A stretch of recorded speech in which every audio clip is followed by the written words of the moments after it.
네, 오늘 밤에 상륙할 것으로 보이는 올해 첫 태풍 오마이스와 관련해 이 K웨더 반기성 예보센터장과 함께 태풍의 현황과 전망 자세히 알아보겠습니다. 어서 오세요. 네, 안녕하세요. 네, 지금 태풍이 세력을 유지한 채 북상을 계속하고 있습니다. 제주도는 이미 영향권이라고 볼 수 있겠죠? 네, 그렇습니다. 현재는 제주도 그 서귀포 남쪽으로 남남서해상 쪽으로 한 100km 정도까지 접근을 했습니다. 네. 그렇다면 태풍의 그 강풍 반경권, 그러니까 15m 초속 이상이 150km 정도가 되니까 이미 제주도는 태풍 영향권에 직접 영향권 안에 들었다고 봐야 되겠고요. 네. 현재 태풍 주의보라든가 이런 것들은 남해안 그 먼 바다까지는 이미 발령돼 있고 오늘 야간으로 들어가면서 전남이라든가 경남 지역까지 확대될 것으로 봅니다. 네. 지금 해안과 내륙에 각각 비바람의 세계는 어느 정도 됩니까?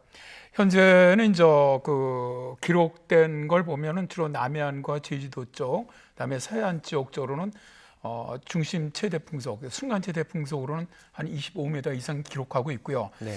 제주도 삼각봉 쪽이 순간 최대 풍속이 초속 30m 이상을 기록을 했습니다. 네. 상당히 강풍이 불고 있는 것이죠. 지금 사실 저희가 가장 우려하는 것이 피해 상황 아니겠습니까? 어떤 특정 지역이나 상황에서 예컨대 산간이든 해안이든 아파트든 빌라든 이런 여기서는 특별히 이렇게 대비를 하면 좋겠다. 이런 좀 가이드라인이 있을까요?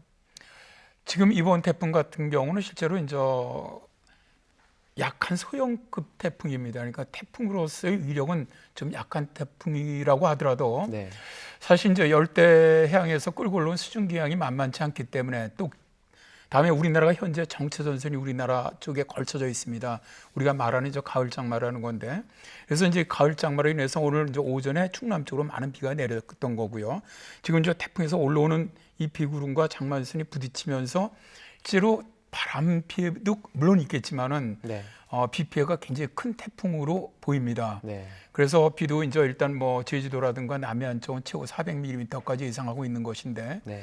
일단 저 문제는 뭐냐면은 지난 주말에 남해안 쪽으로는 거의 200mm 정도의 많은 비가 내려 있습니다, 이미. 네. 그러니까 그쪽 쪽으로 굉장히 좀 이 지반이 약해져 있거든요. 그래서 산사태가 날 확률이 굉장히 높다고 봅니다. 네. 그 지역의 산사태 위험이라든가 혹은 축대, 옹벽, 붕괴 위험 지역에 계시는 주민들은 좀 미리 대피했으면 좋을 것 같고요. 네.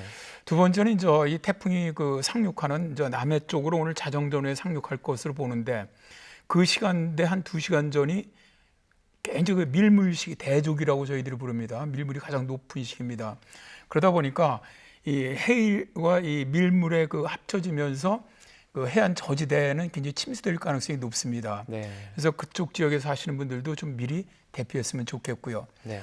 다음에 일단 지금 예보에서도 나오고 있지만 시간당 50에서 70mm까지 상당히 아주 짧은 시간에 많은 비가 내릴 가능성이 높습니다. 이런 비들은 침수나 범람이 생길 가능성이 높기 때문에 좀 저지대라든가 이런 데 계시는 분들은 미리 좀 대비를 했으면 좋겠습니다. 네. 아무래도 이번 태풍은 바람도 주의를 해야겠지만 또 비 피해를 조금 더 주의를 해야 한다 이런 말씀으로 들리고요.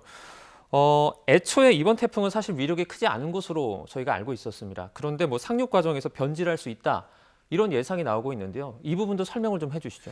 일단 이번 태풍은 원래 발생할 때부터 필리핀 동쪽 해상에서 발생해서 올라올 때부터 좀 약한 태풍으로 계속 올라왔습니다. 네. 지금 보면 그쪽 서태평양 해상이 평년보다 해수온이 좀 낮아요. 네. 그러다 보니까 발달을 못하고 올라왔고 이게 이제 문제는 제주 북쪽, 남해안 쪽으로 해수온도가 좀 높습니다. 지금. 그러니까 별로 약화되지는 않는데 그러니까 지금 올라온 세력 그대로 올라올 것으로 보이는데 거의 차이 없이 네. 일단 이런 태풍은 육지에 상륙을 하면 세력은 급격히 약해집니다. 그렇기 네. 때문에 이제 오늘 자정에 남해안으로 상륙을 해서 올라오면 바로 한 3시간 정도 지나서 대구 인근에서 온대성 저기압으로 약화될 것으로 보는 것이죠. 네. 그러면 말씀하신 것처럼 애초에 조금 약한 태풍이었고 상륙을 하면서도 조금 더 약해진다면 이게 내륙까지도 좀 피해를 입힐 그런 가능성이 좀 있을까요? 근데 이제 문제는 뭐냐면 아까도 말씀드렸지만 지금 우리나라가 장마전선이니까 가을 장마의 정체전선이 위치하고 있습니다. 네. 장마전선 자체도 실제로 북쪽의 찬 공기와 남쪽의 따뜻한 공기 사이에서 만들어진 비구름대가 있는데 네. 거기에 이 남쪽에서부터 아무리 작은 태풍이라고 하더라도 많은 수증기를 유입을 시키기 때문에 장마전선과 태풍이 부딪히는 쪽에서는 호우가 일어날 가능성이 굉장히 높습니다. 바람도 네. 강해지고 그렇기 때문에 비록 대구 인근에서 실제로 태풍이 온대성 저기압으로 변한다고 하더라도 일단 상당히 비 피해나 바람 피해는 좀 있지 않겠느냐 그렇게 예상을 합니다. 네.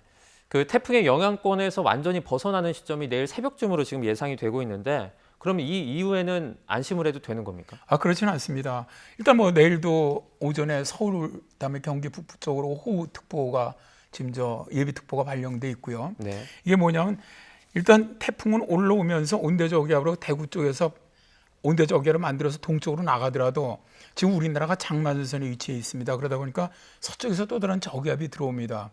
그래서 뭐 내일 모레 오전까지는 중부지방에 계속 비가 내릴 것으로 보고 있고요. 네. 그 이후에도 장마전선은 잠깐 남쪽으로 내려가 있다가 주말경에 다시 또 북상을 합니다. 그래서 당분간은 이 가을 장마의 영향을 계속 전국적으로 받을 것으로 보이기 때문에 네. 이제 문제는 지금 계속 이 정체전선이 중국이나 일본 쪽으로 엄청난 호우를 내렸거든요. 그러니까 우리나라도 그런 호우를 내릴 가능성이 높고 또 오랫동안 이런 비가 지속된다면은 상당한 피해도 예상이 되기 때문에 네. 만반의 대비가 필요할 거라고 보고 있습니다. 네. 이제 뭐 태풍이 지나가도 당분간은 좀 안심을 할 수 없는 상황으로 들리고요. 그러면 언급하신 가을 장마는 언제까지 지속할 것으로 보십니까?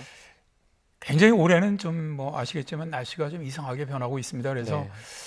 대개 가을 장마라는 것이 없는 애도 있는데 있다고 하더라도 대개 한 3일에서 5일 정도에 끝나는데 8월 말에서 9월 초. 네. 이번엔 8월 21일 정도에 시작을 했거든요. 네.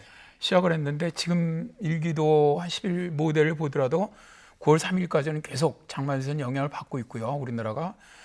근데 문제는 상층 움직임이 그렇게 수축이 안 한다는 겁니다. 그렇다면은 거의 한 9월 상순까지는 우리나라가 가을 장마의 영향을 받지 않겠나. 일단 KU에 대해서는 그렇게 예상을 하고 있습니다. 네. 그 앞으로 또 다른 태풍이 그러니까 뭐 이번처럼 한반도까지 북상할 가능성도 지금 시기적으로 봤을 때 뭐 가능성이 좀 있다고 보십니까? 뭐 최근에 이제 거의 9월 태풍이 우리나라에 많은 영향을 줬죠. 작년에도 마이삭이나 한이성 같이 네. 그랬던 것처럼 거의 추석 전후에 태풍이 많이 들어오고 있는데 현재 만일 그 상층에 이런 이제 저희들이 말하는 고도장이 현재 위치대로 그대로 위치하고 있다면 네. 그다음 태풍이 발생한다 우리나라로 올라올 확률이 굉장히 높습니다. 아직까지는 발생하는 태풍은 없지만 만일 발생을 한다면 그래서 참 예상하기는 쉽지는 않지만 9월 또 10월 초까지라도 한두 개 정도는 가능성이 있지 않나 그렇게 예상을 합니다. 네. 여기까지 듣겠습니다. 그 뭐 큰 피해가 없길 바라며 K웨더 반기성 예보센터장과 함께 이 태풍의 현황과 전망 자세히 알아봤습니다. 고맙습니다. 네, 감사합니다.